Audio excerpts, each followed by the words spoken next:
Onos decides to take the official with him. He figures that the more people he can bring, the better, and he might have an easier time sneaking the priest into the tomb.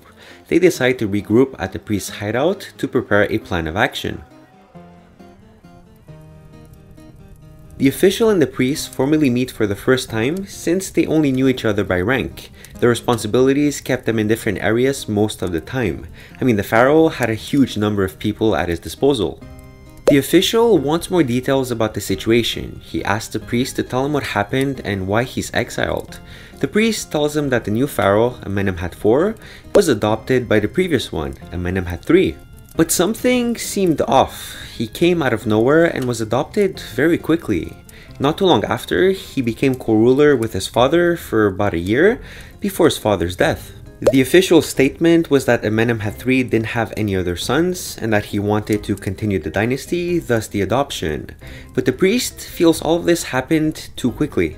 The father then died, Amenemhat IV became the sole ruler of Egypt, and as any pharaoh can do, he replaced the high priest with his own, using dark magic as an excuse.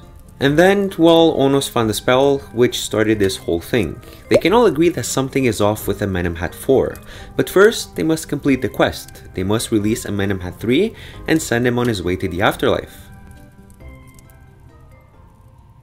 At the pyramid, they find exactly what they expect, a platoon of guards guarding the entrance. Now, pyramids didn't only have guards as protection. There were other mechanisms in place to protect the tomb from grave robbers. For example, the tombs were usually sealed shut by stone after they had been filled with the pharaoh's belongings. Unfortunately, grave robbers used brute force to break into the tomb, and that method proved unsuccessful. Another example is when they started putting traps on the floor. When a thief would step on it, he would either fall to his death or die from starvation. But then again, if you were really careful, you could work your way around it.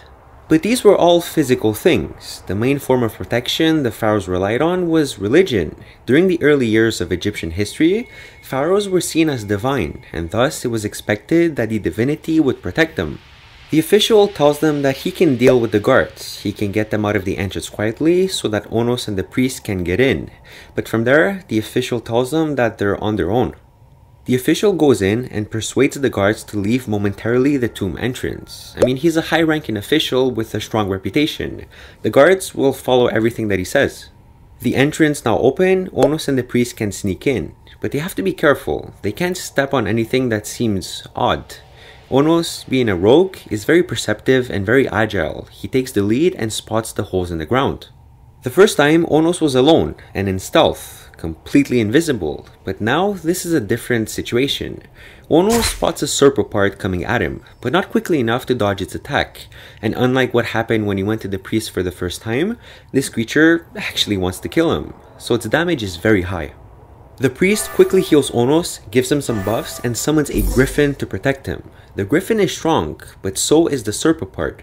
Onos quickly uses this opportunity to go into stealth and backstab the sauropod while it's distracted by the griffin. Any player knows that a backstab by default does incredible damage, but then when you add the priest's buffs, it gets really serious. Onos and the priest successfully defeat the creature and head into the tomb. At the tomb, they open it and the priest does a spell. He finishes and says that it's done. The pyramid starts shaking and they hear an echoey whisper. Onos asked the priest if he heard it as well, and he did. It said murdered. That was Amenemhat III. Did he just say he was murdered? Onos and the priest get out of the pyramid only to find the guards waiting for them at the entrance. Onos, still buffed from the priest, slides behind the guards and backstabs them while the priest deals them magic damage. They then get out of the pyramid looking for the official. To their unfortunate surprise, they see the official's body on the floor. He's been killed. This is bad. They think that their cover has to be blown, and the current pharaoh most probably murdered the previous one, and Egypt for sure is hunting them now. A new quest is about to start, and it's going to be tough. It's unfortunate that the official is dead, because they could have really used somebody on the inside.